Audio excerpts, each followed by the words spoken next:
Ladies and gentlemen, it's time. It's Thursday. It's Korner Booth pregame.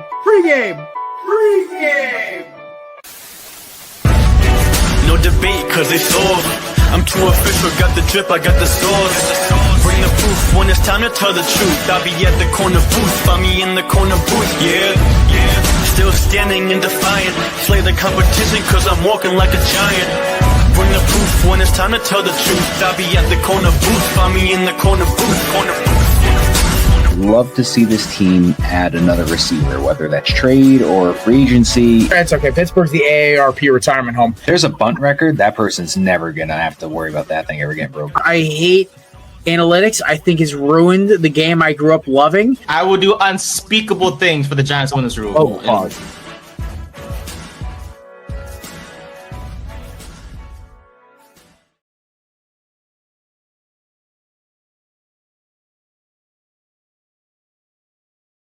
Happy Thanksgiving. Korner Booth Podcast pregame crossover show. We've been doing it for 5 years straight. We're doing it again. Yeah, it's probably my second or third favorite holiday, besides obviously Super Bowl Sunday and Christmas. But this is definitely a good holiday to celebrate. Obviously, friends and family, food, drink, football, just the best, and obviously unwanted political discourse. But that's what Thanksgiving's all about. So looking forward to that. That's why, of course, we're doing the show today, because obviously no show Thursday. So we kind of slapped them both together, and we got some guests coming on as well. So it's going to be a fun time. We got a 9-pack today. Every year, this is the week that makes or breaks who's in first, second, or third place. There is 9 games, 3 Thanksgiving games, 3 games on Sunday, and then 3 college games. It is going to be a blast. This is where we kind of, this is the big swinger. Last year, this is where Matt kind of high-stepped his way past everything and kind of broke away from the competition. Yes, I can see Nate's back face in the background. This is the week where you have a maximum of 10 points you can get. This is the big swing. This is the one where it kind of separates everybody in the 6-pack competition. We also have DJ Stewart from Hilo Sports coming on. As well as our boy Brian G from 3rd and 10. But we'll get right into it. My co-host and the leader of the pack when it comes to picks, my boy Matt Ardaza. Matty, how you doing, brother? I'm doing great now that you reminded me that this is the week I usually take that leap in the competition. So I intend to get all 10 points this week and solidify my victory early before Christmas per usual. Same amount of time where the Jets usually get eliminated from playoff contention is usually when I feel like I'm clinching the challenge. So all is right in the world. It's all right. I'm down to literally board. I'm a fringe playoff team in every single league I'm in this year, which is killing me. Because usually I'm sprinting full on. This is the kind of the week I usually take off and not care because I've already clinched a playoff spot. So kind of annoying. Kind of pisses me off. Had 2 bad drafts this year. 1 good draft, but everyone in my league had a good draft in that family league. So unfortunately, in me and Kev's friend league, I'm clinging for dear life. In DJ and Kelsey's IDP league, I'm hanging on for dear life as well. After a awful 0-4 start where I thought the season was over, won 4 or 5 straight, then lost 2 straight. It's just been one of those days. So it's okay. I had a better weekend than the Philadelphia Eagles did, or the Indianapolis Colts did. Those 2 games are the reason my banner says Sunday made me want to puke, because the villains won on Sunday. They won. The villains won. That's what happened. So I did have a snappy comeback to anybody whose team was not in the playoff hunt anymore and made a comment about the Eagles losing. I said, have fun celebrating from Cancun, because I was not suffering fools on Sunday. I did not want to hear it. But yeah, speaking of guys whose team is celebrating from Cancun, the boys from 3rd and 10, my producer is extraordinaire Nate and his co-host Brian Germanaro. How you doing, boys? We're having a great time in Cancun. Is gone. Nate, you can't say that. Yes, I can. Why not? Because he's not an actual that. You don't know that, though. I'm pretty sure the FBI was stiff. Do not get us flagged, please and thank you. Oh, okay, fine. Shane Bowen is gone. Yeah, we have a lot of committed treason on the Giants and the Giants only. Yeah, exactly. You can say funny things like he was a Eagles or Commanders sleeper cell or something like that. That's fine. Oh, fine. Damn it. It's okay. You know who's not a sleeper cell? Is just a straight up good guy. co-host of Third and 10 Pod. They have a big interview coming up. I'm going to let him shamelessly plug this when he pops on. But host of Third and 10, our Hunter Renfrow stunt double, and just a cool dude all in general, DJ Stewart. What does DJ host? High-low sports. Thank you. I say you put the third and 10 with three hosts on the show. It's been a very long 3 days. I apologize. I'm here to talk about that terrorizer Shane Bowen being gone as well. Oh, there we go. Yes. And next up is Shane. We are making the Giants great again. Yes, sir, we are. MGGT. No, wait. What? Where did you get the Oh, T? MGGA. McGaw. Maga. Yeah. Yes, sir. Yes, sir. MG, where'd the T come from? Where I'm does sorry, T guys. come Next from? time we'll Why is it the end? rehearse this. It's our What only did you show. What would you think the T was going to be? Early for this, guys. I thought it was together. Like, make What? America great together. I forgot that it's. Just stop, please. It's didn't not go Thursday. high. I don't want to hear the political crap until I'm about 5 or 6 beers down. All right, How many beers you deep right now? Not 1.5. By the way, Dang it. quarterback one, Jameis Winston. Receiver one, Jameis Winston. All vibes team, Jameis Winston. If you start him from week 1, the Giants are in the thick of it for the NFC East. If you Oh, guys 100%. Say it again, that's Jared. what- Who's Jameis. been saying it? Who's been saying it? That Jameis was the right choice at quarterback? Me and DJ have. I don't want to hear it. Imagine Me if and the DJ have Bengals been would've driving traded- that freaking railroad train for the past all season. I said you signing that clown Russell Wilson was the biggest mistake the Giants made all year. The You're second thing 100% is, right. You're yeah, and 100% then putting Jackson Dart's CTE loving ass out there was even worse. So now you are basically stuck with JMO. And the thing is, they're probably going to win 3 or 4 games down the stretch, kill their draft stock. It's going to be entertaining as hell, though. I just, you know It'll be what? very Like, fun. Imagine Brian this. Dable probably still has a job if he starts Jameis, but, I think it was career suicide. But whatever. Imagine this, though. Week 1, Jameis Winston, everything he's done with Wan'Dale Robinson, but now you got Malik Neighbors on the other end of that. What we saw in that Cowboys game and Russell Wilson, it's going to be a reoccurring theme. Just throwing a few picks, throwing a few eating W's, throwing some fumbles, throwing some tomfoolery. But what could have been, it would be cinema right now, but they stole that from us. They robbed us, and they should all be fired for it. So I have And a send James conspiracy to the Colts. theory, by the way, boys. I have a conspiracy theory Uh-oh. that all my football teams should just avoid the Dallas-Fort Worth area because there is a rigging of football games due to referees in both instances where my college team and pro team went to Dallas. There were questionable calls in the second half to the tune of almost unhealthy amount of penalties on one team and not the other. So I'm launching a formal investigation about this because the second half of the game was complete ass. Yes, Xavier Gibson should be jettisoned into the sun, and Saquon Barkley needs to go to a sports psychologist. The poor guy just needs a break. And whoever was guarding Pickens on that slant, it was Mukaba. Adore- Mukaba got hurt. No, Makuba's got hurt, right? Makuba's ankle looks like a broken tortilla chip right now, so we're not going to talk about Good that. job, Sidney Brown. Good job, Sidney Brown. You son of a. Listen, love Sid. Bad. Love Sid. Sid's a bulldog with a 4.40. That guy is terrifying. I'm more worried about Reed. I knew Makuba was down the side. I'm like, which sucks because his rookie season's over. But I'm worried about Reed right now. Philly's got an interesting game coming up with Chicago. I don't know how this game is going to go. We'll talk about obviously in a little bit, but we'll quickly summarize last week's 6-pack in a nutshell. We all predicted the Rams were going to just absolutely dog walk the Buccaneers. Baker apparently is okay though. Like everything's looking on the up and up for the Bucs. So good news there. Said the same thing in think I 2021 when that left shoulder was out of place, so we'll see. Yeah, I think did I pick the Bucks? I think I did. No, I picked the Bucks. After Yep. further review, I'm pretty sure I checking. said it was a must-win game for Tampa. I believe so, good sir. Yeah, that's ringing a Unfortunately. bell. I was going to say because I think I still either tied Yep. or beat Matt this week. Brian and Matt picked the Bucks. Me and Jared picked the Rams. Like the smart cookies we are. These are the. standings that- I'm just done picking against Sean McVay unless he's playing Philadelphia. Son of a bitch! Hey, language, son of a bitch. Brian went ballistic this week. What the shit? Nate 6-1, Brian 5-2, Jared and Matt 4-3. Good job, Brian. Take it. Yep. There you Damn, go. Nate Dogg coming back closing. Yeah. This is probably the most competitive the six-pack has been this late in the year. Usually Chris or Kevin has shot themselves in the foot so bad that they're basically eliminated already, like the New York Jets. Or Or the Giants. Mason that one year where he was so We're under still 500, he literally just stopped showing up. He's never seen again. For another, day. Damn, it is anybody's race now. Even Nate's back in the thick of it. Nathan, 6-1, my dog. Yes, sir. And I watched Blazing Saddles, so I should get 5 extra points. I'm not giving you extra points. You were supposed to watch that months ago. I didn't watch it yet. Sorry, but I was just trying to. I might dock you a point just for lying to me. I didn't lie to you. I told the truth. You need to watch Blazing Saddles before Thanksgiving because you will be crying. You'll be laughing so hard.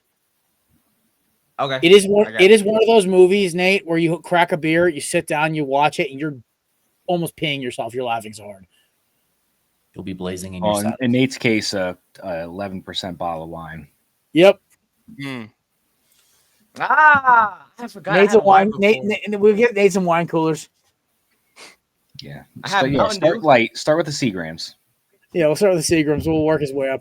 Not the 11.5% IPA I'm drinking right now because I don't have work tomorrow. No, don't do that, Nate. That's gonna kill you. We'll slowly work you up to a white basic jet fuel in a can. Start with Everclear and work your way down. Exactly. That's the Kevin way to do things. All right, no, but listen, Nate, great job last week. Brian, same. Maddie, you and me got a separate game up, brother. We kind of fumbled last week. As long as I'm in first, I'm doing all right.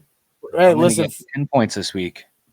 Nate's in striking distance. I'm in striking distance. Bry Guy is literally breathing down your neck and whispering weird things in your ear. Like it is getting tight right now. So, all right, but yeah. So the other games, the 6-pack. Obviously, we'll the Colts and the Chiefs. I just saw it happening in like a Titanic sinking. The good guys lost on Sunday, DJ. That's all it was. The good guys lost. This was a humbling week. I won't say the good guys lost. I'll just say the bad guys won because a team with Daniel Jones, a quarterback, can't be the good guys. Indiana Jones, dude. Like Gardner. Fedora doesn't lie, DJ. Until you need him to come through, then he sits there like a deer in the headlights or throws it directly at so many defenders that all 5 of them drop it at the same time. Wow. Don't we know how that feels, Brian? Well, unfortunately, Yes, You can't always blame it on Brian Dable anymore because he's gone. Exactly. You can't blame it on Shane Steichen because the first 2 quarters look awfully good when they do exactly what I say and nothing's wrong. But then as soon as he has to think on his own, they get 18 yards in the 4th quarter in overtime. I think I swear Kevin Matullo took the Eagles under because he literally just stopped calling plays and the Eagles offensive line was just giving up sacks left and right. I was like, what the hell am I watching right now? My girl was watching the game at her parents' house and she's texting me during it. She stopped watching the game around halftime and then because her Celtics were on and her Patriots already played. So she's watching the Celtics game. She checks back in because she's wondering why the hell I'm freaking out. She goes, oh, my God. I'm like, this has been my personal hell the last, 2 hours. I don't want to, look at football. I literally watched 20 minutes of the Rams Bucks game because I needed to detox myself after what I watched in Dallas. But I think the only game that was more referee rigged than that was SMU Miami, but we'll talk about how Dallas oil money apparently is affecting games. But we'll talk about that later. Or no, we won't. I'm just going to say right out there. I don't trust anything from Dallas. TCU, SMU, Dallas Cowboys, Jerry U, whatever. They all are sketchy to me. I'm shocked. Isn't Jerry U just Arkansas? Yeah, but they're so bad. You really can't accuse them of rigging anything. Oh, no, yeah. That game looks so that the way the kind of like the push off by CeeDee Lamb on DeJean literally made me want to just run through a wall. I'm like, yep, this game is we're done. The refs are on the Cowboys side. We're screwed. Every time everyone wants to give me shit saying the Eagles got the calls in the bag, I want them to go back and watch that game because that was abysmal. You guys get calls a good amount of times in the past, but I digress. We're also just better than your team. So, it's not about us. It is not about us. We also take advantage of those opportunities because teams get calls given to them all the time. We just take advantage and make sure we win. Like the Chiefs did before us and the Patriots before them. We take advantage. Or maybe just not blow a 21-0 lead. How about that? To the Cowboys. Okay. Nate's. I'm waving to your team in Cancun. It's okay. That's fine with me. I am waving right back to you, boss, with a smile on my face and the second overall pick. Not gonna lie. For now, Nate, until I'm Jameis wins waving- 4 games. Nate, I'm waving goodbye to you as well, but that's not saying goodbye. That's me saying wait up, don't leave without me, because in a couple days I'll be with you. I'll save you a ticket. Not gonna lie though, I'd rather see those. Matt, it's 4 great games down with here in Jameis Cancun. It's Winston so much than fun. I'd rather see 4 games with Jameis Winston than I'd rather see 17 with Jalen Hurts right now because he's pissing me off. Yeah. I have a quick question for you Giants fans. So real quick, two things. One, Mike Haffa's been calling some decent games these last couple of weeks. They look a little bit more like a more competitive offensive team. Very excited to see what he does with Dart. Yeah. I know where you're going with this. The answer is no. What happens if they give him like a Doug Marrone? What was that freaking weenie from Tennessee that got he got a contract for a couple years after he was an interim head coach down there. Oh, Mike Mularkey. What if Kafka gets a Marrone, Mike Mularkey little treatment and he keeps him competitive, wins a couple games, and ownership's like, yeah, you could stay, build your own staff. I wouldn't mind it. Your deal. I've told Brian before, I wouldn't mind it at all. Honestly, I don't. He was a top candidate for the Saints job, and then my he's a top next candidate one for a lot of Seahawks too. The Seahawks wanted for head coach and OC. Like they were ready to back the truck up for him. And then my next thing is now I think there's probably a 95% chance that Kafka's probably not going to be the coach next year because that doesn't always happen when the interim. But what are your thoughts about hearing that the top candidate is Lou Amarulo? Makes me want to throw up. Coach. Where's my Nerf gun at? Where is it? Somewhere. Yeah, I think you got to go. Hey, do not simulate anything on air, please. I'm not. I promise I'm not. I'm just saying. You got to get. I think you got to get an offensive-minded guy for Dart's development. He does. Yeah, he looks fine, but you got to do something better than Dable. But yeah, I think the two guys for me is Chris Shula and Clint Kubiak are the two guys I want to be head coach. I wouldn't stray away from if they want somebody that's offensive minded, that's a veteran in the game. Mike McCarthy wouldn't be a bad option. He can get you 12 wins. He would have. I just don't love what I saw in Dallas, and for years with Rodgers, he just kind of underachieved. So I don't want. And granted, that the underachieving Rodgers, I would take the underachieving Packers. I would take any day for what the Giants are doing right now. But I'd rather just someone come in who's going to be a winner. And Arumo's too close to the Giants. There's also something that I saw on Instagram. I sent it to the Korner Booth chat. It was, JPA Football was saying there's a rumor that a longtime head coach who was told others that he's considering wanting a change of scenery. So my first thought was John Harbaugh and Mike Tomlin, which I think those two would be if they're available, I'm running. I give him a blank check, and be just write in whatever you want and we'll pay it. Yeah. Because, you got John Harbaugh has developed Flacco. He's developed Lamar Jackson. Mm-hmm. One guy's got a handful of MVPs. The other guy's got a Super Bowl victory under their belt. Tomlin, same thing. He's developed Ben Roethlisberger. That was his biggest thing. He had Ben Roethlisberger his whole career. He's got a Super Bowl with him. So those two guys, for me, front runners for sure. If either one becomes available, you have to do whatever it takes to bring them to New York. Whatever it takes. Yeah. And if those two aren't available, you're probably going to go a rookie offensive-minded head coach. Yeah, which I hope it's Kubiak then. That's what I would hope for. I like what he's done in Seattle so far, so I think he could bring that here. Listen, you guys want from an athlete perspective, I think the Giants need to go get a college guy, just a guy who is pro ready, not a rush job. So no Lane Kiffins, no Nick Sabans. Give me a guy who's going to be good to go. Maybe a guy who did a little stint in college who wants to come back.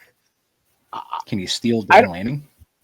I don't think Nike will let him go. Nike will just pay Dan Lanning under the table until he literally owns half of Oregon. He won't let it happen. Mm-hmm. So, but maybe they can go snake a Kalen DeBoer from Alabama. It's not terrible. It's not great. I just don't want anyone related to the Giants, in terms of family stuff. And we talked about in our show how Lou Amaruno is close with the Giants. Nothing like that. Him and Joe Shane are apparently friends, and Shane is buddy with Chris Mara, who's the next in line to be when John passes, it's probably gonna be Chris Mara taking over. When did it become the whole New York football in general has just become a I thank God for Jeffrey Lurie every day. I really do. You should. I would kill this silent gangster himself. He walks in the room, everyone like stands up real straight.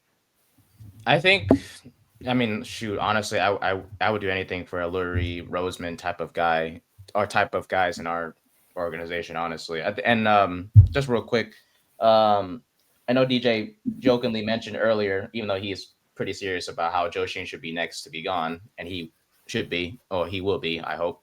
I don't know. I really don't know anymore. Well, it's like so right now Shane has no other scapegoats to like fire or to let go, or be like, oh, it's his fault.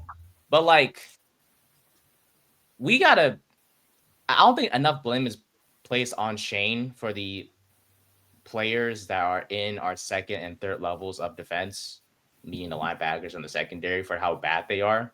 Yeah. Like, those are guys that he brought to the team, and they've been nothing. And sure, you can blame the scheme, you can blame the coordinator and the play calling, but Jahmyr Gibbs just ran for 200 plus. I'm like, what? 16, when he broke that run, I knew the game was the Lions. Oh, same. I knew it was over. I was like, okay, so happened. one of my parlay legs is gonna hit. I was like, ooh. Yeah. If you watch the All Pro or the All 22, whatever you want to call it, my apologies. It's like the defense they gave no effort. There was no. He doesn't effort. get touched. He goes up the middle and does not get touched by anybody. Shot out of a cannon and just pretty like much. this off fast. He was like, yeah, we're not even gonna try. It's over. Mm-hmm. It's ridiculous how bad the defense is, and hopefully maybe the interim DC Bullen, who I'm looking forward to seeing how he does as the DC and whatnot, but we'll see. It's wild when you have like Brian Burns, who would be an MVP caliber season if the Giants weren't butt cheeks, but then then everything else is just miserable.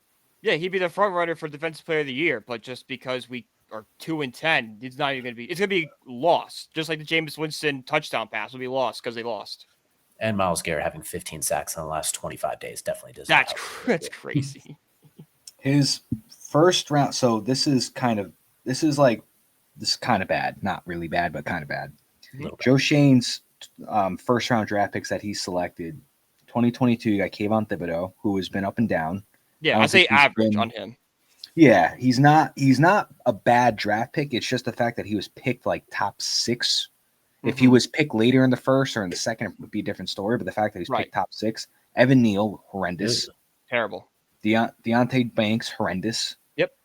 And then you hit on Malik Neighbors, and then but who wouldn't hit on Malik Neighbors though? That's a layup. Same thing with Carter. Carter. It's kind of to be determined, I think, with Abdul Carter. Right. I'm really underwhelmed with what I've seen this year. His tape does not look promising. I'm like, dude, like I thought Kayvon had better rookie tape. I was like, holy cow. He gets pressure though. But the numbers but then again, so did Kayvon. But like, he doesn't fit. Yeah, he doesn't finish. The other thing is like you can scheme. You don't even have to scheme that hard to keep him out of the play. It's not like Micah when he came. Micah when he came out of Penn State was a freak. Like he was a problem. Yeah. Like the thing is, I watched the Giants tape. And I'm sitting there. I'm like, this guy's supposed to be asking for Lawrence Taylor's number. Like, dude, I'm not even. I honestly shouldn't even ask for freaking Matthias Kiwanuka's number. I was like, dude, it's like you shouldn't even have asked for OSU-Michigan. Hey, yo, good call. But you can't get sacks or like pressures if you're being placed as an off-ball linebacker instead of what you are supposed to be or what you are meant to be. That was where Micah was placed on the Cowboys. You know who he kind of reminds me of? He kind of reminds me of rookie Khalil Mack, who didn't really get sacks either. He was getting a lot of pressures because they didn't know how to use him. Then the next year they said, go play edge, and he had 15 sacks. So I think Abdul could do that. I will agree with DJ. I want to see if he schemed correctly. But the thing is, the way he was advertised, I'm underwhelmed. No, that makes total sense. And I agree with DJ. I think once they bring in the right defensive coordinator who like knows how to use these guys, you're going to see Carter finish and get the sacks and the numbers will go up. You also should have like 5 sacks if the penalties didn't happen. I miss you, Wink Martindale. I hope you're doing okay in Michigan. I miss you very much. We'll talk about Michigan a little bit. We got the game this weekend, boys. It's about to get real up in here. Mm-hmm. OH! No! Nate, nobody wants Ohio State to win. They are literally the evil empire of college football. But I do. Evil empires. This is Tweedledee versus Tweedledum. We don't root for anyone in this game. We root. We root for a tie. Like we root for like both teams to lose if it's possible. Like that's how this game works. Hey, I root for the Root fans for a out. Logan delay. Hey, listen, I'm just saying they're gonna win. Get it? Because all right, never mind. I'm just gonna just leave for a minute. He put himself in a penalty box. He knew. Today's penalty box is presented by our friends over at Righteous Felon. Promo code BELLYUP for 15% off your purchase at checkout. Best meat stacks on the market. By the way, check out their new meat sticks. The street taco flavor is sensational, and the OG Hickory obviously is just amazing. Both available at gas stations near you, Stop and Shops. Also, use our promo code. Get it for cheaper. BELLYUP is the promo code on righteousfelon.com. Check them out. Great stuff. All righty. I'm done talking about last week's games. They made me literally want to hurl. But yeah, we got 9 freaking games in the 6-pack this week. I'm just beyond excited. But we have a couple headlines I want to cover quick. The New York Mets, Brian, making a move this week. Yeah, I wanted to give you your 30 seconds here to talk about it. Marcus Semien is now a New York Met. How do you feel? Okay. I guess it's the best play. Look, it was hard to move on for Nimmo because he's been in the organization since 2011. It's the longest tenured Met, and the Mets don't have a lot of guys like that. It's Ed Kranepool and David Wright are the only career Mets that we can hang our hats on. I think this move will make the Mets better as long as other moves are coming. Like the trade alone, the Mets are worse because sure, we got better defensively, but we lost Brandon Nimmo's bat. And Semien is most likely not going to have his amazing bounce back season. So as long as they go out and get like a Bellinger, maybe go trade for like a Steven Kwan or a Tatis and then re-sign Alonso, then this trade gets better. But on its own, it's weird. When David Stearns was saying, he said something that I thought resonated and made a lot of sense. He was like, pretty much like you got to break the band up. You can't run back the same roster, which, hey, listen, New York Yankees, maybe you want to take I almost swore, maybe you want to listen to David Stern a little bit because him saying we can't run back the same squad because that didn't work. We didn't even make playoffs. Makes a lot of sense. You got to make some moves. Do I like Nimmo straight up for Semien? No, not at all. I think Seager could have been the guy you go for. And if you want to kind of get like a 1-for-1 or maybe even throw in something just to get him. My thing is Semien, a couple years older. He's had a couple down years. He's on his decline. Does he make the Mets better defensively in the infield? Yes, very much. He's a solid. I think he's a Gold Glover. He is. I think him and it's funny. Like in like defensive WAR, which take that for wherever you want. It's like the top three is like Lindor and Semien are like 1 and 3 on that list. Yeah, it's kind of like when the Yankees traded for Ryan McMahon. They didn't improve offensively, but they improved defensively. So it's the same thing for the Mets. They lose an offensive power, but you're gaining better defense in the infield. So I like that move, but like you said, I don't like the trade straight up. But if you go out and you get a Kwan, you get Bellinger, you get Kyle Tucker, and you get, maybe Alonso back, like you said, then I can see a plan where you made improvements in the outfield, you got better defensively in the infield, and you're still adding to that roster. And then I think that trade makes a lot of sense, and I think the team improves. But at this moment, I don't like it 1-for-1. But like you said, we have to see how the winter meetings play out to see if this is or isn't a good plan. Yeah, like everyone say, like, oh, the Mets are a 70-win ball club. Like, well, thank God it's Thanksgiving. We have 3 months of offseason to go. We're gonna make another move. Yeah. Like literally the offseason just started. We had 2 trades so far. I believe Shane Bieber's going to the Red Sox. Is that what I saw? Sonny Gray. Sonny Gray, wrong former Cleveland pitcher. Yeah, Sonny Gray going to the Red Sox. I'm shaking. Less opinion on that one. I think Sonny Gray is definitely washed. But hey, listen, congrats, Boston. You overpaid for a pitcher. We didn't cut it out in New York. He was good with Cardinals and Cincinnati, like mid-market teams, but now you're going to go back to a big market team, and you didn't work out with the Yankees. So I mean, he was great in Oakland too. Don't forget about that. It's going to be what? Yeah, towards the end it was, but you're going to have what? Crochet. Right now, I think their lineup is like Crochet, Gray, Bayo, and Connolly early. They need somebody else because you got a bunch of like maybe 6-inning max guys, and then Crochet is the one that can kind of go long run. Yeah. But I don't know. This kind of feels like when a team just kind of signs Chris Archer towards the end of his career. It's just kind of like whatever. Yeah. All right. So and the A's signed Wander Suero. There you go. I thought that was going to go a lot differently. You said Wander, and I'm like, ooh. Honestly, I wouldn't mind him. I wouldn't mind him. What do you mean you wouldn't mind? I would really mind him. I was gonna make a joke about the Epstein list. I'm gonna hold off. Dang it! I wish it was Thursday. You could have said it. Yeah, it's not. It's Tuesday. All right. Well, DJ's on the time constraint because he's got to be all handsome and stuff over by fantasy, and Brian obviously will join him a little bit later. So we're going to do look like this for that show. So we will do what America wants. Shout out to the Kelsey brothers for Garage Beers. It's time for a 6-pack. Here we go. Presented by our friends over at Candips.com. Pro code BELL20 for 20% off your purchase at checkout. Listen, it is the best dip supplement on the market. As somebody who dipped for years, it is a great way to get off the habit, keep the habit, keep what you like about the habit going without all the negative side effects. Also, cool thing, they have the QR code on the bottom of the freaking can that shows you what's inside of what you're putting in your lip. You got to love that kind of transparency. Amazing customer service. Great products. Check them out. Candips.com. Promo code BELL20 for 20% off your purchase at checkout. Here we go. All right, we're starting with Thanksgiving.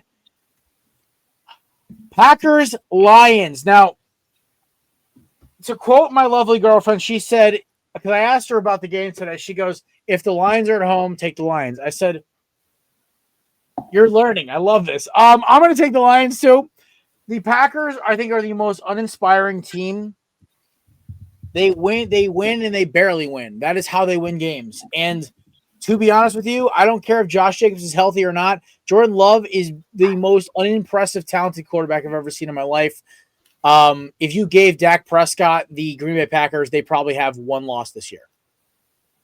This dude is he's the guy on the group project who gets an A because he has all these hardworking guys around him. And I'm tired of I'm tired of dealing with the Jordan Love fraud case that's been going on for 4 years. So give me the Lions at home, bounce back game after a bounce back game. Well, listen, let's be honest. They lost and they should have lost in the last 2 weeks. Ben Johnson goes ballistic on national primetime. Give me Gibbs, Monty, the whole boys. They're gonna rub rush. I think the Packers. I think this might get ugly. Just saying it now. This is Plank whispered in my ear. He said the Lions might win by 30. I said we'll be in the middle. We'll say 15. I liked Love, his first year, showed a lot of promise towards the end of the year, took them deep into the playoffs. I don't know. Since I've just been very underwhelmed by him. I'm not impressed. Mm-hmm. When you have 130 something yards a game, it's just, they don't have a bad offense either. There's some drop issues, but they don't have a bad offense. And he's just not doing the most with it. The defense is fine. I think Parsons is going to get to Goff pretty often. I don't think it's going to be a blowout, but I'm going to take the Lions here to win as well. I feel a lot more confident in Detroit. All right, Nate Dogg. Give me the Packers. Lions are 157 and 244-2 on Thanksgiving. That was a lot to take. But what's the record under MCDC, brother? What? I'm like, that record is not right. Sorry. There's not been 300 Thanksgivings. 38 and 45-22. I don't know what. I was like, Nate, get out of here. I'm so sorry. I'm very, Where'd very the tea sorry. come from? But no, 38, 45-2 on Thanksgiving. I know they won last year on Thanksgiving against the Bears barely by 3. They were on a 6 or 7 game losing streak before that. Look, I know Green Bay may not have Josh Jacobs. He is going to be a game time decision. But Detroit just barely survived the Giants. Like, come on. I don't know. Green Bay beat them early in the year. I think they sweep them. Give me Green Bay to pull off the upset. And we see Nate's demise. All right. Bry guy. Yeah, give me Detroit. I think it's going to be a close game, low scoring, but I think the Lions just squeak it out. And the smartest guy in the room, DJ. Weirdly enough, the Lions are 4-1 at home, but Green Bay is 3-1 on the road. So it's a conflux of who's better where. They both are kind of uninspiring. Like everything you said about the Packers, I literally place over to the Lions. They just have a knack for beating the crap out of the Bears to offset everything. By the way, first place in the division, Bears now. This is a battle for second place. I think I'm going to go with the Packers based on no other reason than I don't really like either team right now, and they're both playing really bad. And I mean, the Packers beat the brakes off of 9, but that doesn't count anymore, as we've seen. And anything gets 9 doesn't count. He gets it. And then surviving the Giants, We're going to go with the Packers. I feel like they'll randomly sweep them after being terrible. Then the Lions will crush everyone else in the division. The Packers will lose to everyone else in the division. It's just going to be weird. Fair. I hate them both, so I'm going to take +2.5. Ooh, spicy. All right, speaking of spicy, this is the way I described this game was I hope Bane showed up on the field before the game or a meteor hit the stadium. Like I just like there's so much anger and hatred. The two teams I hate the most in literally all sports are playing each other. And I literally, because obviously I tell Katie what games were I'm putting in the 6-pack. So I texted her what the games were. And in parentheses, I wrote, hope a meteor hits the stadium. Like, I'm done. She's never seen Dark Knight Rises, so she wouldn't get the Bane reference. Oh, she's got to see that. Oh, I'm working on it. We're gonna start with Batman Begins. We want we're gonna start with the first one because the Nolan trilogy is one of the greatest trilogies of all time, besides like Lord of the Rings and the original Star Wars, etc. Yep. I will say this though: one team needed the refs to bail them out. One team actually just came back and won. That's the difference. Give me the Chiefs here. This is where Matt said it last week, and damn it, I hate when he's right, but he's right. This is where the Chiefs turn it around and somehow make the playoffs and start their little run. And unfortunately, the Cowboys are not a very good Thanksgiving team in recent memory. So I remember losing to the 4-win Dolphins at one point when Brandon Marshall was on that team. That was one of the greatest games as a 18-year-old I ever watched in my life, as a very angsty Eagles fan. So there you go. Give me the Chiefs to win here. Possibly, give me Xavier Worthy or Rashid Rice to go ballistic in that secondary. Because honestly, A.J. Brown and Devontae Smith were getting after it until Kevin Patullo decided to fall asleep at halftime. So to be fun, I want to take the Cowboys because I love the offense, but the defense is just not something that if this is the Cowboys defense from 2 years ago with this offense, I would take the Cowboys in a heartbeat right now. But like I said, I don't think the Chiefs are missing the playoffs. And the current AFC playoff picture right now for the wild cards, it's the Chargers, the Jags, and the Bills are all 7-4. And the Chiefs aren't making playoffs, so they're going to drop back to 500 at 6-6. So I am going to take the Chiefs here. Like I said, don't think that they're going to miss the playoffs, so it's got to start now. So I'll take them to improve to 7-5, beating the Cowboys. Nate Dogg. What number does George Pickens wear? 3. And that is the exact number of games the Cowboys have won in a row on Thanksgiving. Their last loss was back in 2021 against the Raiders. I won some serious money on that game. There you go. Congratulations, by the way. But look, hey, I get it. This is a lot of people think the Chiefs are going to turn it around. I don't think so, honestly. I think Dallas, coming off a pretty big win against the Eagles, unfortunately for you, Jared. I think they're riding high. I think that momentum continues into this game against Kansas City. I don't think that Chiefs defense can stop this potent Cowboys offense. I mean, guarding Lamb and Pickens, it's a headache. Give me Dallas at home on Thanksgiving to win 4 in a row. I'm confident. All right, Brad guy. Yeah, I'm going Dallas too. This Cowboys team's got something to play for after the tragic loss of Marshawn Kneeland. I think that's going to motivate them, and I think they sneak this game out. And our guest of honor, Mr. Deej. Make it 3 in a row. We're going to take the Cowboys as well. The Chiefs are weirdly egregious on the road at 1-5, while the Cowboys are 3-1-1 at home. And not to mention, we talked about the penalties in the last game. The Eagles had 14 penalties in that game. I called on them. Colts had 11 as well. So both these teams won with the opponents getting double-digit penalties. Kind of rarefied air there. But Quinnen Williams and the boys have been getting after it. So I'm going to give the Cowboys a little credit here. I'll say they find a way to cover that plus 3.5 and squeak it out. A little more Chiefs drama for the scriptwriters are in their bag this year. So the Chiefs with another week of drama.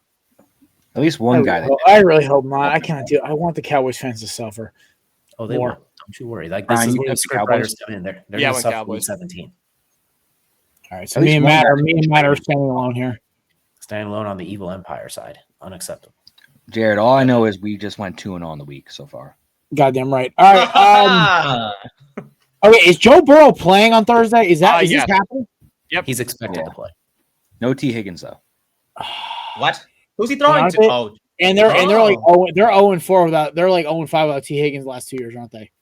It's like some weird stat. Like they're like 0-7 or like 0-5 without T. Higgins. Yeah, you know what? Listen, I don't know what like my girl texted me. She goes, "Take the Ravens, don't take the Bengals." I don't know what you're thinking. I'm like, Joe Burrow's back, and then I kind of thought about. I'm like, but the Ravens have just won since Lamar's been back. So you know what? This game is going to be sloppy, out of control, crazy. But no T. Higgins, no win. Give me the Bengals to lose here. Give me the Ravens. I think the Bengals will cover though. I don't like this line as a sucker's line. I think if you want some easy money here, take the Bengals to cover, but the Ravens will win. I agree with you again. I'm taking the Ravens right here. Burrow's coming back, first game off surgery. Flacco has moved the ball pretty well. They've been putting up points with him. The thing is that they are 3-8, but the leader in the division 6-5. So the fact that they're only a few games technically out, they're still in it. So I understand bringing them back instead of keeping them on the bench. But I think, long story short, Ravens win, Bengals cover. Spicy. Bright guy. Matt, I 100% agree with you. I think Burrow's going to light a fire on this Bengals team, but I don't think it'll be enough. I'm going to take the Ravens, but the Bengals will cover. The Bengals defense is literally worse than Dallas's defense. Let's remember. Nate's going to tell us Bengals are going to win. Goddamn right he is. Because here's the thing. Both defenses are terrible. And I don't know. I don't think Lamar's fully healthy. I think we can all agree with that in some way, shape, or form. Yeah, he's not running like he used to. He's not. He hasn't looked, inspiring in the passing game nor the running game. I don't know how they survived against the Jets, honestly. Derrick Henry was. Nate, this does count as an upset if you want it. I would like that, please, if that's okay, boss. Joe Burrow's back. That's going to be good. Ja'Marr Chase is back after spitting at Ramsey, which is so stupid. A lot of spitting this year. Yeah. I know, right? Like, dang, that's nasty. Dak spit first. If I had a nickel for every time a player got suspended for spitting, he spit on the floor. You'd have a dime and a half. But it happened twice. Yeah, that first week, that's the spit gate. It was a big conspiracy to take out Philadelphia. This game may be high scoring because of how bad both defenses are, but give me Cincinnati to escape on Joe Burrow's debut. Or coming back from injury. Sorry, not debut. And Mr. Stewart. I find it funny that Lamar was on the injury report this week for a toe, the week that he's playing Joe Burrow coming off the toe surgery. Like, can they get every single body part on Lamar's entire torso has been injured, whether his knee, his hamstring, his ankles, his knee, his toe, his immune system, everything is broken with him right now, but he's always playing. He's always out there. Kyle Hamilton's not he's a chance to play. We'll take the Bengals on just like that, just a weird rallying point behind in a very annoying game somehow. Somehow it'll be like Chase Brown rushes for $150 and everyone's like, what the hell is this? While Joe Burrow Daniel Jones is his way through it. It'll be weird. It's going to be cold. It's going to be in the 30s. So we'll take the Bengals in a weird game because that division's chaos. And it means the Browns are still in it, which is hilarious. Kyle Hamilton's annoying, but in a good way. He's a talented safety, man. He's just good at his job, man. He's so good. So good. Brian from Notre Dame. All right. Speaking of Notre Dame, we're going to college, boys. We sure Not are. again. Still Vandy, Tennessee. Oh, sorry, DJ's got to pick. Sorry, you picked, right? Oh, wait, no, you didn't pick. Sorry. No, I was just making a joke about last time. I have to go back to college. I'm still paying for the first time I went there. Yeah, same here, brother. All right. Same. Speaking of the Battle of Tennessee, we are going to Tennessee Vandy. I'm going to go with good old Rocky Top Tennessee. I'm sick and tired of Vandy. I want them out. I want them blown away into the wind, like gone, done. I'm done hearing about Diego Pavia and his mother. Like, I don't care. It's like just give me Tennessee to cause some chaos. I need some chaos in my life in college football. Let's have it start here. So give me Tennessee. Like, listen, they looked good this year at times. So is Vandy. Something feels off. Like I'm waiting for the other ball to drop with Vandy. I feel like this is the other ball. So give me Vandy to get knocked out here by Tennessee at home in Rocky Top. So you know what? Go for it. Maddie. We're 4 for 4 right now. I am also going to take Tennessee over Vandy. Are you just doing this for clock control, you bastard? No, I have my upset ready. I'm just waiting for it to pop up. Oh, he's going to take freaking Michigan. I know he is. Freaking psychopath.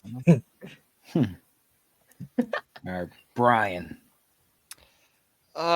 Give me Vandy. I think they cap off the season with an upset win on the road against their arch rivals. This barely counts. This doesn't count as an upset. They're higher ranked. They're upset, right? Makes no sense then if Tennessee's favored, but Yeah, It's because they're at home. Literally, we talk about the Yeah. Vegas split. This is oh, they're right. a 0.5 favorite if we're shooting this straight. Nate. I will say I think Pavia and his mom are overhyped as hell. Don't know why he's in Heisman consideration. He hasn't really been that great at all this year. because And no one he's stood out. good. Yeah, I don't know. That makes no sense. Give me the Rocky Top Tennessee Volunteers, who have won 4 straight against Vanderbilt, and it's going to be 5 after this weekend. Right. Fair enough. Deej. Yeah, we'll make it a sweep. Tennessee, Pavia is like 45 years old, and he's still trying to play more college football next year. It's time, sir. You go brush up your LinkedIn. It's time. You had a great career, but we'll take Rocky Top to take care of it. You don't want to declare? You might as well. Who's gonna take To him? be what? To be Tyler Shipp Jets. 2.0? The Jets could take him. I mean, Browns will take Don't him. put that evil on Matt. He's suffered enough. How dare you? For a Giants Oh fan, no, you should guys! You didn't hear the Browns have their new franchise quarterback, and I have to eat crow because they beat the worst defense in football. I need to Yeah, get a watch. yeah. Put up that G-Shock. All right, put up that G-Shock. All right, Yeah, relax. he had I an love av- he had an av- G-Shocks. He had an I love average game G-Shocks. against the That little Casio with the calculator, dude. Put it up. All right, like nothing like throwing the ball behind the line of scrimmage and getting a 66-yard touchdown. Exactly. Hey, Yeah, that was a like, beautiful come on. pass. Yo, though. Dylan That was Sa- on yo. target. I feel Well, much vindicated. I Tennessee said if running Dylan back, though. Sampson's game speed is what is advertised, this dude's a freak. And I watched that dude blast through an entire defense. Like, woo! I He was was like, SEC watching. Offensive Player of the Year 365 days ago. We just forgot because he didn't have a good combine, and Quinshon Yeah, Judkins turned out to be a It machine. literally happened. The same thing happened to little Sean McCoy, and we ignored it for a second time. I'm telling you, this Sampson kid might actually out carry Junkins next year. He's a freak. I think he was one of your top backs on your draft rankings. Yeah, he was 4. I ignored his combine. I'm like, this kid's got game speed. That's all I care about. Speaking of all I care about, That's correct. He was. give me 5 the for you. Colt to knock off the other Colt.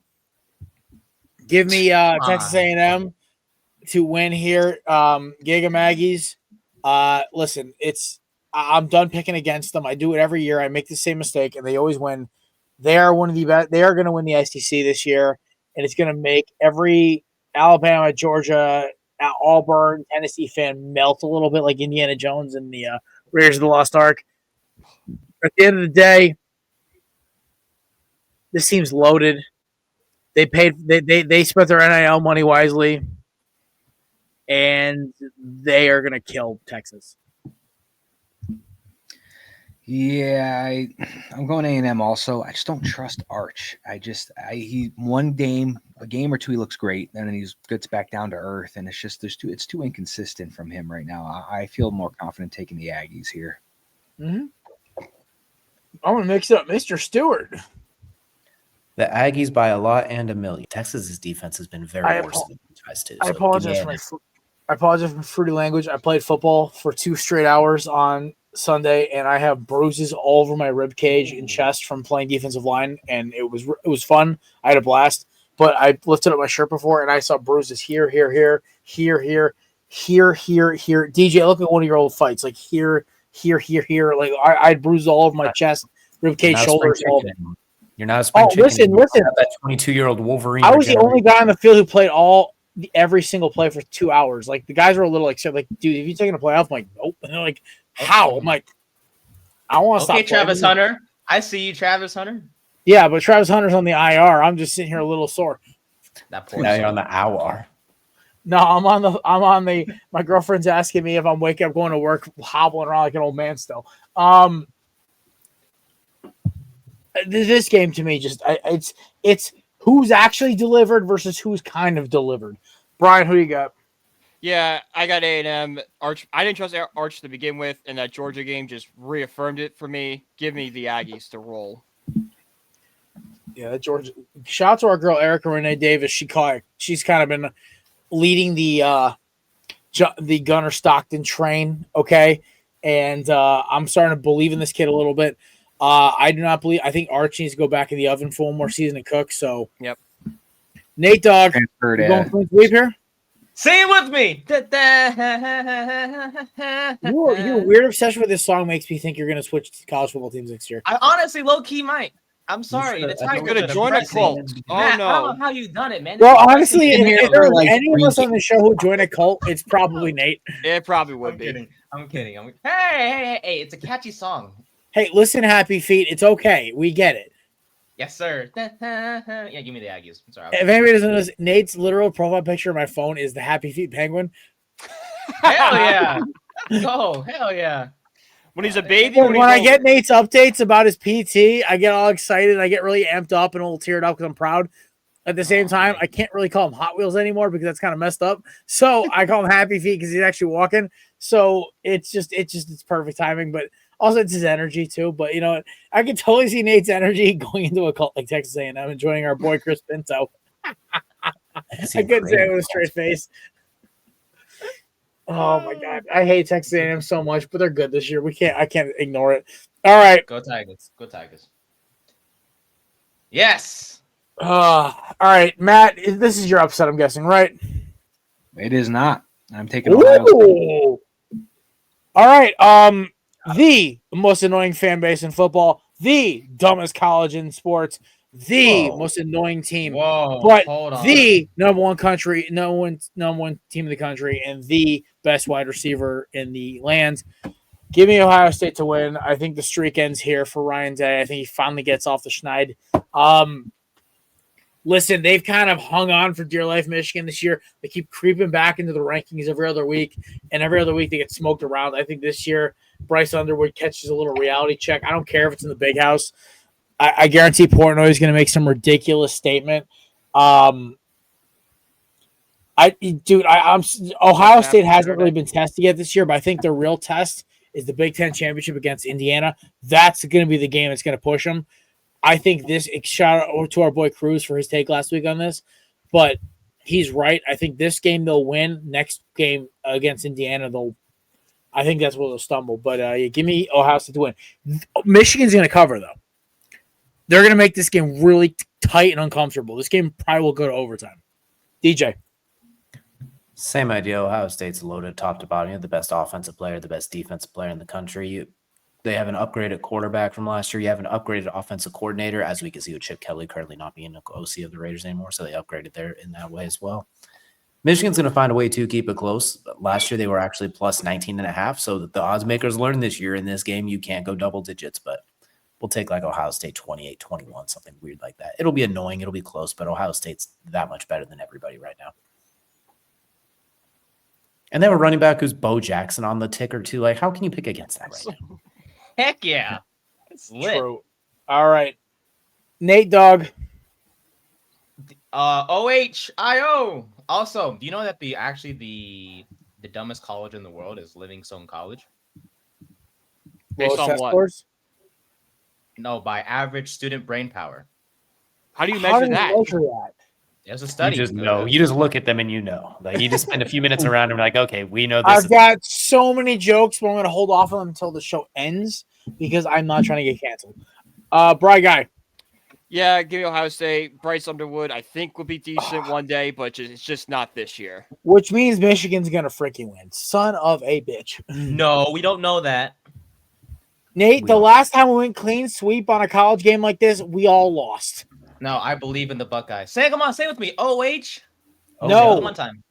No, Nate, you got to realize this is like this is why they're going to lose because this is doing the Empire chant in the middle of the Star Wars universe, okay? Or like chanting for Sauron in the Lord of the Rings. Nobody wants them to win. We just kind of expect them to.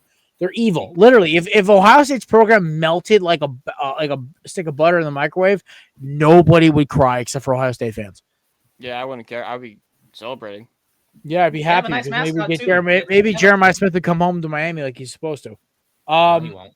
He would not. No. Why would you want to leave the best wide receiver university in this hypothetical situation where Ohio State literally melts? Coming home would be the school he left Ohio State for. Makes sense. Nope, he would come to Cal. He'd hold out and just get okay. Just stop. Just go, Nate. All right. Speaking of delusional, all right, Bears fans. All right. Oh, come on. They're top. Shout out to our boy Zach Kyleman. Bears, Eagles coming off of a rough loss, penalties, injuries, everything just killed them in the end. I think the birds circle the wagons. Listen, I was bumping some DMX. What's my name? That was our fight song during the playoffs last year. I was pumping my chest a little bit, getting a little amped up. I think the NFL's got to remember it takes some bad calls and a choke job for us to be out of the NFL favorites again. I think we remind everyone. I think the acrylic assassin throws a couple interceptions, and I think Jalen Phillips, Jalen Carter, and the rest of the Eagles defense start feasting a little bit when he tries to improvise. Give me Philly. I think Chicago will keep it close, but Philly's just got some kind of weird voodoo over Chicago since the double doink. So give me the Eagles to win. Also, last time the Eagles played the Bears, Jalen Hurts got knocked out, so he's probably going to want to come in and just eviscerate them. So you give me the Eagles here. Nate, you look like you want to take the Bears here. Oh no, I was looking at something. Did you know the Hard Knocks in season? The filming starts this week. So I don't care. I want it burned. I hate that we're on it. It'll be fun. I hate that we're on it.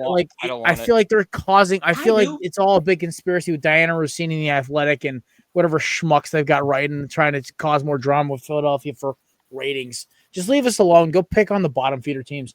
Last time we were on Hard Knocks, it ended so badly for us. I don't know why you want to be back on it. Because Brian content, duh. It gives us more stuff to talk about. No, We're too intense. give me some Tennessee Titans content. I want to see Cam Ward telling his entire team they suck. Like, I want to see the Houston Texans and CJ Stroud trying to recover from his brain turning into jelly. And I want to see the Colts and Daniel Jones leading the charge. I want to see that stuff. Don't give me the NFC East. I don't care about Jerry or the Cowboys. I don't want to see talking about the Eagles. I never watched the Amazon one when they did it on the Eagles in 2019. I refuse to watch it. You know why? Because I know how the season ended. I don't want to see it. Okay, but see, what if you guys are at the top of the I'll NFC watch East. the damn Super Bowl documentary if we win again. How about that? That's all I care about. You got to understand, Nate. Those are always Nate, great. There's an echelon here. I don't want to be in that group. I want to be in the group who shows a Super Bowl DVD. Like watching the documentary of Football Life about the 2024 Eagles, that was amazing. America's Game about the 2024 Eagles, that was a masterpiece. Watching Hard Knocks on HBO's bum platform, no. Get it away from me. Fine. All right, fine. Maddie, I'm who you excited taking? for it. Well, Nate, who are you taking there since he talked to you first? Yeah, Philly bounces back. You don't lose 2 in a row. Yeah, they bounce back. All right. Well, it's my turn. Oh, there we go. This is my upset pick right here. I'm going to take Chicago. Be a little different than because I was picking the same as Jared, but I'm going to be a little different here. I like that offense a lot. I'm a big Ben Johnson believer. Caleb Williams looks like a much different quarterback. Is that defense weak? Yeah. But that offense can put up points, and I think it's going to be a close game. I don't think it's going to be a blowout. If the Bears don't win, I think they'll definitely cover. But I'm going to take the Bears to squeak out a last-second victory right here for an upset pick. You will On see Black me Friday. so miserable on Tuesday. I'm going to want to fight everyone in sight. You mean Monday? Yeah, whatever. Boss, it's Black Friday. Come on, get excited. Oh my God, a holiday celebrating us all being slaves to consumerism. Yeah, I haven't done Black Friday in years. But at least you guys are I wearing the black refuse. uniform. I refuse. I used to do Small Business Saturday, and then I'll do Cyber Monday. I just buy stuff online. I have it shipped to my mom's house because it's a much better area than I am. They won't steal the packages there. There you go. That's smart. The sticks. So people are more getting hit with shotgun shells than they are about stealing packages. So I'm pretty good up here. What do you got, Brian? As much as I would like to take the Bears, I do love that offense. What Ben Johnson's doing, that Eagles defense is too good. I'm going Eagles. All right, DJ, why are the Bears going to win? Jared, I have a proposition for you. I'd like to make you a deal. Oh, Okay. Let's make a deal. We will take this Bears win so they get their signature win. In exchange, the Eagles will fire Kevin Patullo for losing this game. So you'll have to sacrifice this game to the Bears for their signature win, but you will get the golden goose at the end of it. You know what the thing is? He's done at the end of the season anyway because some schmuck team's going to pay him too much money to coach for him. And at the end of the day, I trust our offense to score. Also, I also trust Nick Sirianni to meddle in this enough where we'll actually start just chucking the ball downfield to Devontae and AJ. Also, I trust in the fear that Jeffrey Lurie inspires in his coordinators, because just ask Sean Desai and Brian Johnson how that went. If they want a job, they'll coach better. And I guarantee Jalen Hurts kicked Fatula's door open this week. Him and AJ, I think he made a common enemy. I think him and AJ have squashed their beef, if you want my honest to God theory. I'm not going to take that deal because, unfortunately, I want chaos and I want to burn this whole damn thing to the ground. So give me the Eagles to win. I'm going to stay with that one. But Deej, you picked Eagles. I think the Bears will cover. I think it'll be interesting because Jalen Johnson and Kyler Gordon are getting healthier, so that terrible secondary is getting a little stronger. They already lead the NFL in takeaways, weirdly enough, the Bears do, and they lead the NFL in big plays, like chunk explosive plays. For some reason, they just can't do any of the in-between stuff consistently, which is why it hurts to watch them and why they've given up more points than they scored, besides being 8-3. So they'll cover. I think the Eagles will still find a way. I'd feel better about if they could run the ball better this year, because that's where the Bears have really struggled. So maybe this could be a get-right game for Saquon. But we'll take the Eagles. Say it again. It hurts to watch him. Oh, Nate, box now. It's like I'm watching Daniel Jones, but with a little more melanin. That one hurt. That one hit him right in the heart. That's what he's a lot of loss for words. I'm also trying to respond to messages about sending Thanksgiving videos out for Belly Up. All right. This one was the easiest pick all week. I'm done. I'm banning the Steelers from my picks this week. So basically, I'm just going to take the Bills. Josh Allen can't be this bad 2 weeks in a row. Yeah. Also, Haley Steinfeld's fans apparently called him ugly and terrible. So yeah, they don't like him. I don't know why. They hate him though. It's kind of crazy that the Steelers they can F off. Steelers are 7-4. The Bills are 7-4, and they're 7th seed in the playoffs right now. I don't think the Bills. I think the Bills bounce back. The Steelers are not good, even with Rodgers. Without Rodgers, they're not. Defense isn't good. It's not a good team. This could be the first year Mike Tomlin maybe goes under 500, maybe. Which we thought a month. Dude, we thought they were going to run away with the division like a month ago. This is crazy, right? Yeah, the Ravens are alive and well. I am taking the Bills here, though, to get a bounce-back victory and put the Steelers down to 6-6. All right. Who is picked so far? Just me and you, I think. Nate Dogg, you picked already? Not yet, but I can right now if you want me to. Something's weird, man. I think Pittsburgh pulls it off. I don't know what it is. My gut tells me they're going to pull it off. I don't know what it happening too. Like Aaron Rodgers having one of those Aaron Rodgers games. Yeah, I could totally see it's not possible. It's not like the Bills have a great defense. They don't, yeah. I mean, and the offensive core outside of James Cook and Shakir is not that great. I honestly think this could be like a high-scoring game. Anybody else get that vibe? Yeah, I could see that. An AARP secondary versus no secondary, like I think this is literally just going to be bad. As much as I hate Adoree Jackson as our number 2 corner, I don't miss Darius Slay is getting cooked every other play out there. I'm just like, I do wish we picked up CJ, but just because I need my constant chaos to continue. But give me, I just the Steelers just it's comedy. All right, Bry Guy. Yeah, give me the Bills. Josh Allen has a bounce back performance, and he's going to feast on that Steelers secondary. Telling you, getting a face shamed by your wife's fan club, it'll work. He's a good-looking dude. They tripping balls. He looks good, dude. Celebrity, pop star, and movie star fan clubs are scary. This is why I give all the credit in the world to Travis Kelce, to Matt, to Justin Herbert, and the rest of the ones dating celebrities. Like, dude, like you gotta be. That scares me. Sauce Gardner, Nice Spice for like 3 months. So they broke up finally. You thought I was feeling you? They broke up after the first couple weeks. What? I don't want to remember that part of COVID. Okay. All right. That's a catchy song. I don't even know what Nate said. All right. I'm glad I don't. And I believe DJ's the last one to pick. We'll take the Bills. Funny to think that whoever loses this game could end up on the outside looking in for the playoffs, just with how convoluted those last few spots are, especially with the Ravens now leading the way. Crazy how this is almost a do or die for both of them at this point. Crazy, right? We never talked to us 2 weeks ago. This was not even a scenario. All right. Speaking of DJ's team, taking on Hector's team. pain and suffering. So, fun story. My lady's still at work right now. One of her coworkers, a big football fan, goes, "Why would you take the Colts? The Texans just beat the Bills."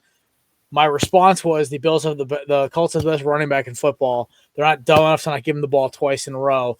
And also, the Texans' defense is good, but if you run the football on that defense, it's going to take pressure off of Daniel Jones. And also, they still have a backup quarterback against a better Colts defense than they have in Buffalo. So give me the Bills. Give me the Colts to win here. They're not the Bills. They will actually finish this game. As much as Daniel Jones is literally an enigma to me, I think that they will find a way to win this game. It's division football. It's different. I believe enough in Indiana Jones to make this work. You don't have to put Nate. You want to put the music on? I'll be okay with it. The biggest key to me is simply this: you have the best quarterback, Taylor, who is going to probably run all over the Texans defense, who is honestly was okay last week against Buffalo because James Cook broke the first touchdown. It was Josh Allen's mistakes that led to their issues and their turnovers. So you know what? Give me the Colts to bounce back here because I feel like they know they got robbed against Kansas City. DJ. Matt. I will say that I think the Texans will definitely find a way to cover because division game, elite defense. I think 4.5 is a very weird number, so I think Houston finds a way to cover. The Colts are 6-0 at home. They're just undefeated on that track on 56th Street. So we're going to say the Colts win this one, but they're going to lose in Houston. So I think Tyler Warren will be the difference because it's going to be hard getting open on that secondary, and that defense is loaded. They got to get the ball quick. I think this is a Tyler Warren showcase. Hell yeah. I'm going to take the Colts here as well. Texans have an amazing defense. I think C.J. Stroud's coming back. I honestly think I might feel a little more confident if Davis Mills was starting this week. They have been much better with him. I think they're undefeated with him so far, and since he stepped in. And if Davis Mills was playing, crazy enough, I might think a little differently. But I think Stroud's coming back, and I'm leaning towards Indianapolis to take this one. I think they got to get the ball working with Jonathan Taylor early. And then, like DJ said, Tyler Warren could be a sneaky sleeper for this game to win this one. But give me the Colts over Texans. Just saying, Davis Mills last time he played the Colts, that 4th and 22 conversion that got them pick number 2 in the draft and saved the Bears franchise. Ooh, yeah. All right, is that everyone? Right guy didn't go. Yeah. Give me the Texans. The Crocs are showing for Daniel Jones already. I think he'll crumble against this great defense. Sorry, DJ. I've already no. Don't need to say sorry. What do you got, Nate? I watched Jones for 6 years. It's bad. It was bad enough then. Now it's bad enough that Sauce Gardner cost 2 first-round picks on top. Yeah. That was beautiful. Indy wins in a last-second field goal. I got a feeling. I think Jones plays like crap, but Jonathan Taylor just somehow figures it out or runs all over Houston's defense. All right, just like 2021 with the Carson Wentz experience. I love the Carson Wentz experience. All right, boys.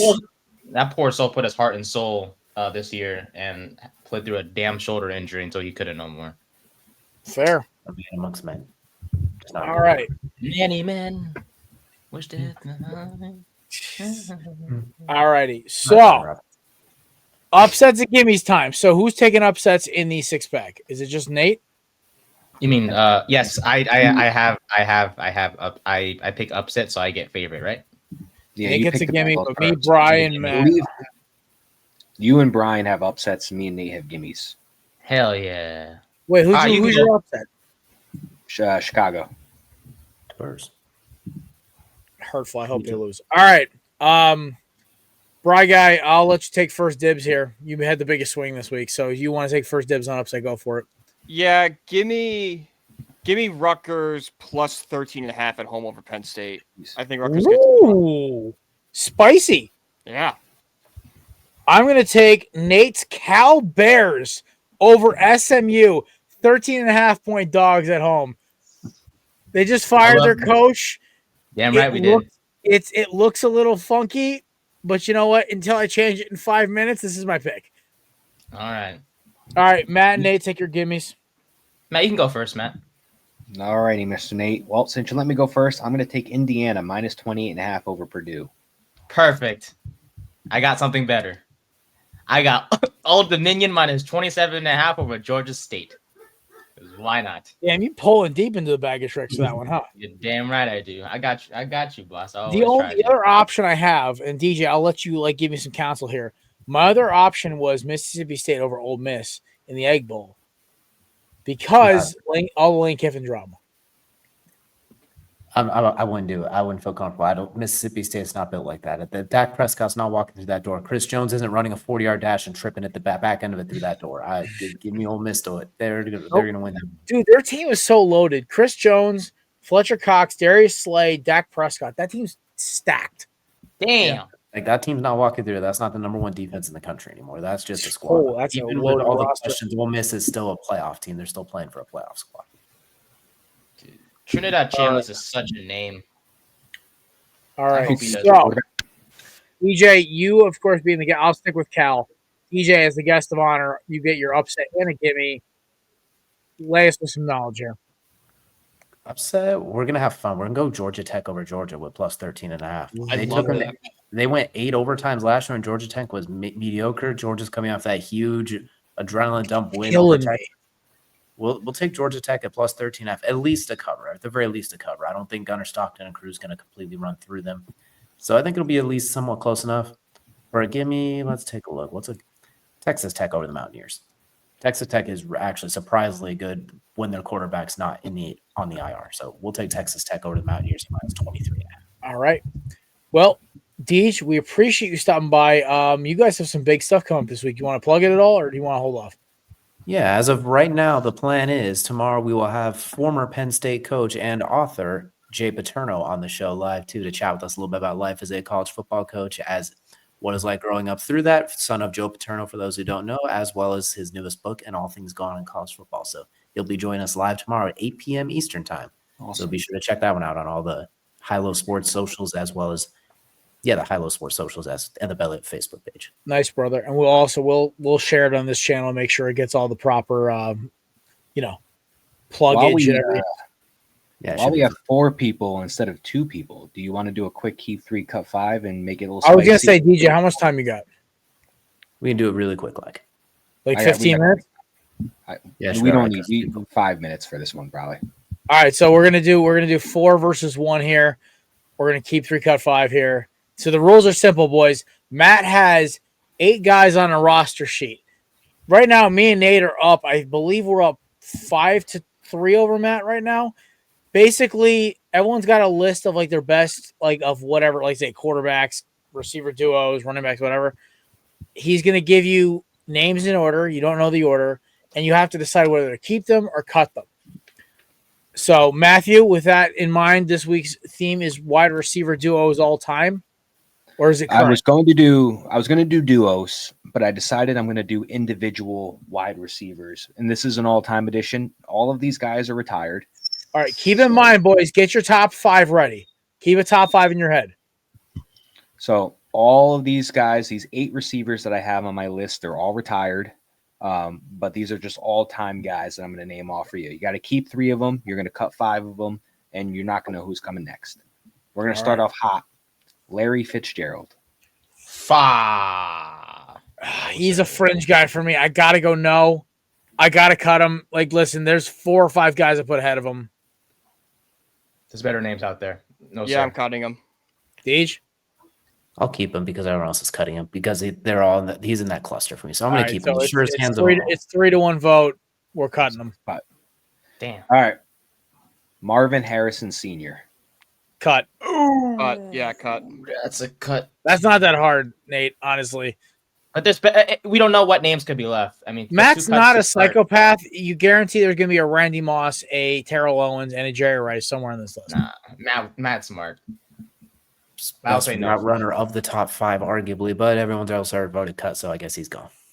Yeah. All right, we're cutting Fitzgerald, we're cutting Harrison Sr., and now we have the leading all-time NFL wide receiver in yardage, Jerry Rice. Yes, sir. Yeah, Keep always. That one's the literal GOAT of wide receivers. Damn right. All right. Next up, Megatron, Calvin Johnson. Keep. Yes. Keep. Deej? Yes. DJ. I would have kept the other two before Megatron, but I guess we can keep it because Matt Diabolic probably has Xavier Gibson in the back end of there or something too. So I was gonna say he probably just Sean Jackson or like Jeremy Maclin tucked away. To pull my heartstrings. I would have Mega versus the fourth of four that we've had so far, but we've already cut two. So I'm not. It's like who else are we throwing away? The thing is, like I like ahead of him. I have Randy Moss and Terrell Owens. That's where like because I have a double vote being the host of the show, so I get extra power on my vote. But it's like I don't know. I don't know. Wait, DJ, I will take your stage counsel here. Just thinking, like, how many guys are you going to take over Megatron? Necessarily a handful, and there's maybe only a few. Do you? Let me ask you this: do you rank like a guy like Julio over Megatron or no? Not at all. All right, yeah, we'll keep Megatron. Julio's like in that 10 range. Megatron's still in that 5. We'll keep Megatron. All right, so we're cutting Fitzgerald, we're cutting Harrison Sr., we're keeping Jerry Rice, we're keeping Calvin Johnson, and now we have Chris Carter. Nope. No.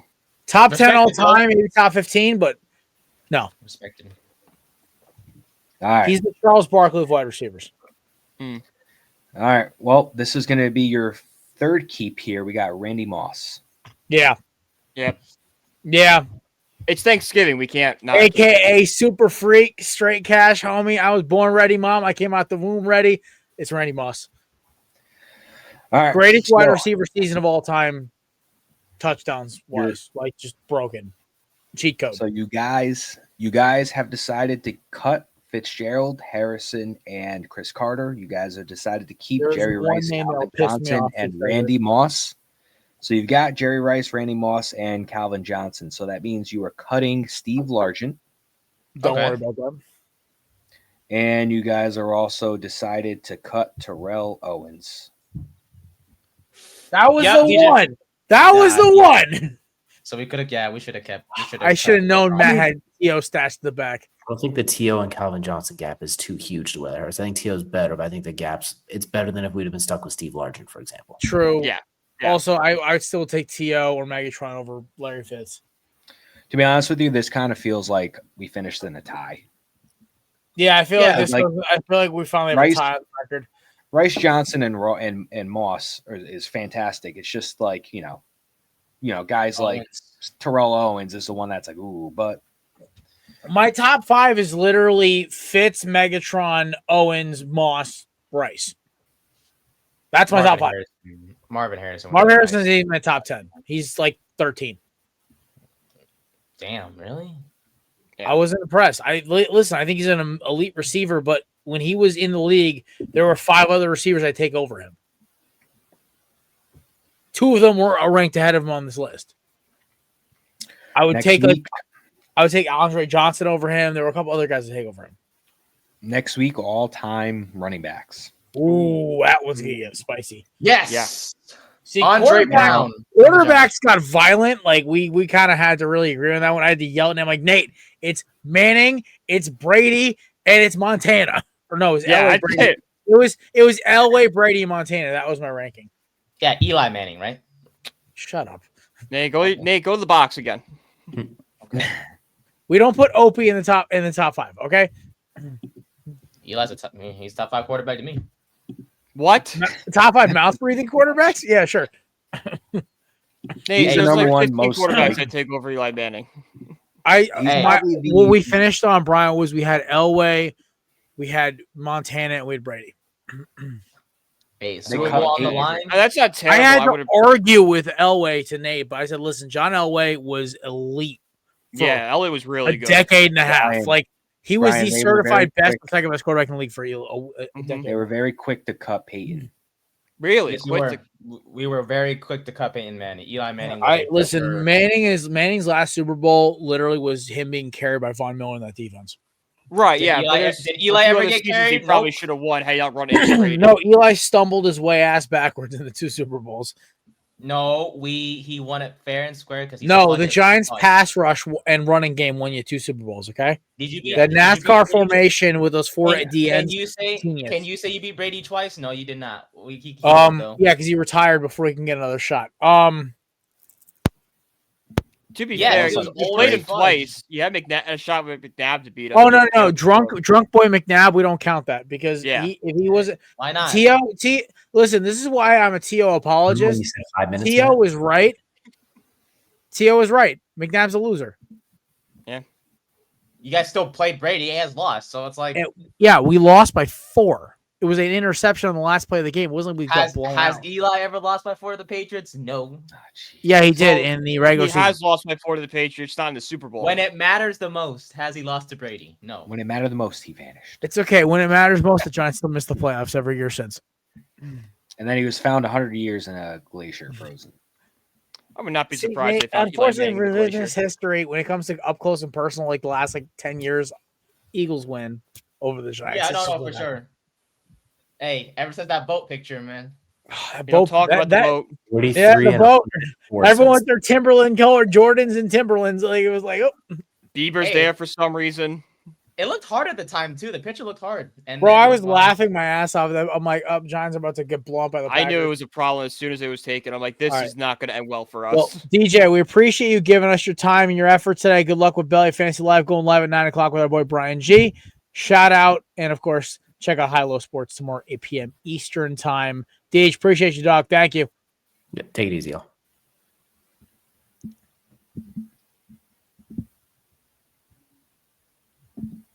You dropping out?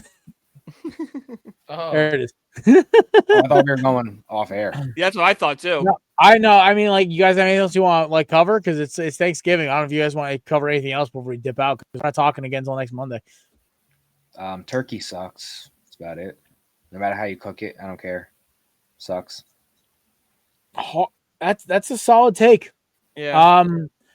I'm looking forward to. I literally said this to my girl last night. I literally said I'm looking more forward to my uncle's apps that he makes before the turkey than I am actually the actual dinner. Even though the mac and cheese and the stuffing, I'm being carb heaven. I literally have to the thing is, my uncle cooks the turkey great. And I get me and my cousin who's like a D1 athlete prospect. The two of us grab the two turkey legs. But the thing is, we're sitting there we soak that in gravy because it's even the way my uncle cooks it, which is great, it still never keeps the moisture enough. I don't know what it is about turkeys, but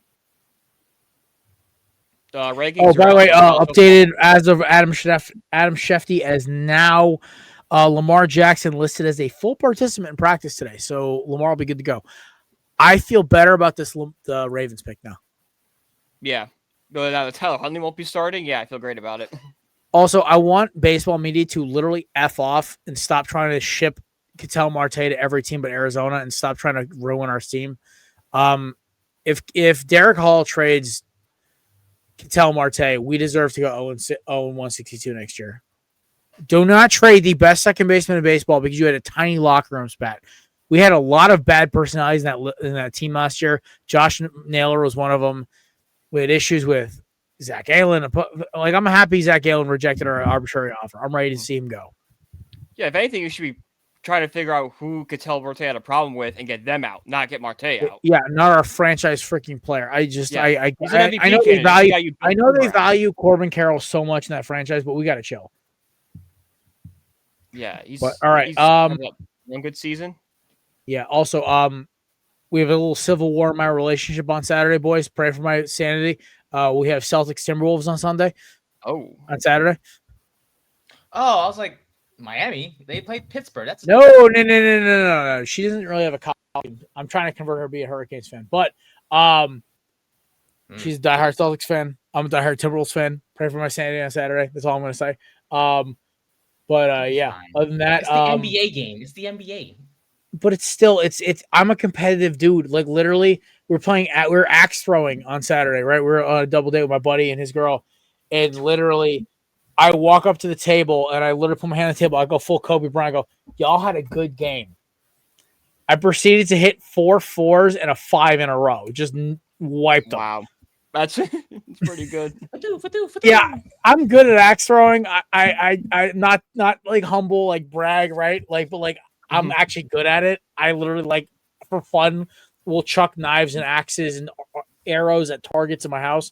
So walking in, I walk up to three of them at the bar stool and I go, or the two of them, because my girl was at the target. I walk up, I'm like, y'all had a good game, and just Kobe'd them, and just four fours in a row. And I wiped them.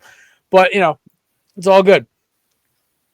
But I watched this argument today, and I sent this to all you boys. It was about LeBron versus Jordan, and it put the debate to bed. It iced it. It done. LeBron will never catch Jordan, and the simple reason is, and Amon Shumpert said it best, and so did Shaq. Shaq feared Jordan. Everyone respects Bron. Also, Jordan beat more of the greatest shot blockers and scorers, defenders. You go through the rankings, he beat more in less seasons. He scored more points in less seasons. LeBron is beating his numbers off longevity, which is impressive. But it's why LeBron, to me, is the fourth best player of all time. Who's one through three? Who's Jordan ahead of him? Okay. Jordan. Yeah, no, that makes sense. Kobe 1. Jordan, Magic, Kobe. Okay. And then Bron at 4. Then you can kind of make an argument for Shaq, Larry, whoever you want to do at 5. Yeah. Olajuwon, if you want to go really crazy. It's or Tim Duncan. I don't care. Everyone's like, oh, Kobe. I'm like, listen, Kobe Bryant had one elite superstar with him, Shaq in his prime. Kobe then also won with Pau Gasol. Pau Gasol is not even ranked in the top 10 greatest power forwards of all time.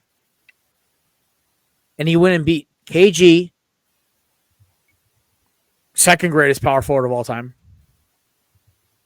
Then he went out and beat Paul Pierce, solid. Ray Allen, probably the greatest sharpshooter ever to walk the earth. And Rajon Rondo, who was probably one of the best point guards of the 2010s, all on one team. Then he goes out and beats Dwight Howard, one of the most freak athletic centers of all time, with a loaded supporting cast of shooters. And, beats Melo and AI in the conference finals. People forget how nasty that Denver team was in 2011. That team was that team was good. So I will stand on business that Kobe is the third greatest player of all time. I think we ignore how good Magic was. But it honestly, to me, it doesn't matter because it's 2, 3, 4, 5, 6, 7, 8, whatever, 40 feet of crap, and then it's MJ at the top. And I think we need to ice this to bed now because I have to hear one more time how LeBron's the GOAT. I'm like, this is why basketball is soft now. It is. Ever hear the argument about how Curry has made more of an impact on basketball than LeBron has because Curry has literally changed the game? Yeah, and I'll buy it. I 100% agree with it. Yeah, I'm like, yeah, you're right. I went to my cousin, right? He's a D1 prospect basketball player. He's sensational, great, playing varsity as a sophomore, like kids nuts, at a major New Jersey public school.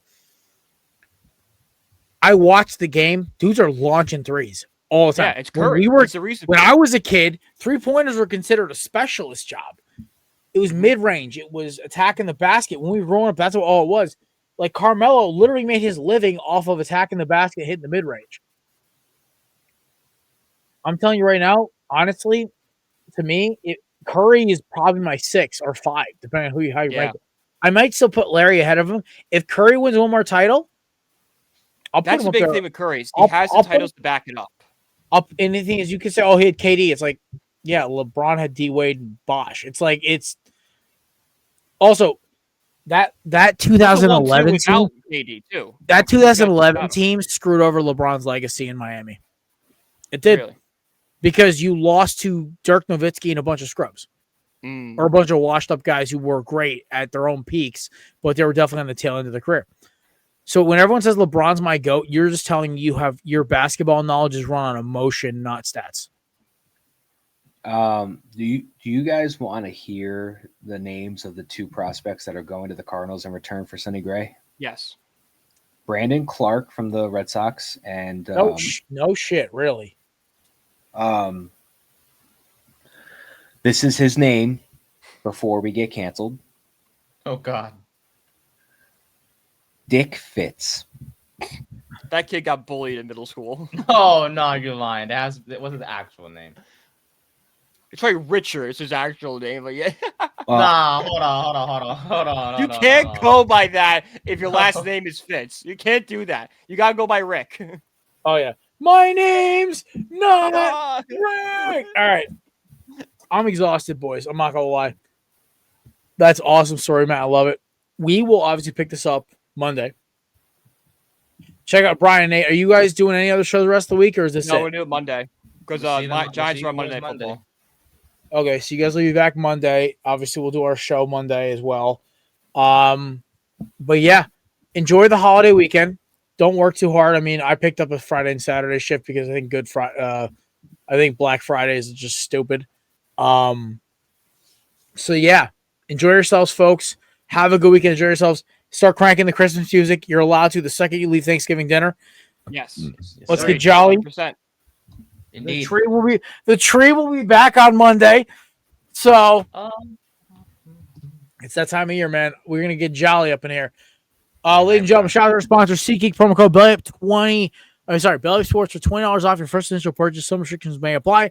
Canapps.com, BellyUp20 for 20% off your purchase at checkout. And Righteous Felon, promo code BellyUp for 15% off at your final purchase. We will see you guys on Monday. Have a happy Thanksgiving from all of us at Belly Up and the Korner Booth. And 3rd and 10, obviously. We will see you guys on Monday. Peace. Bye.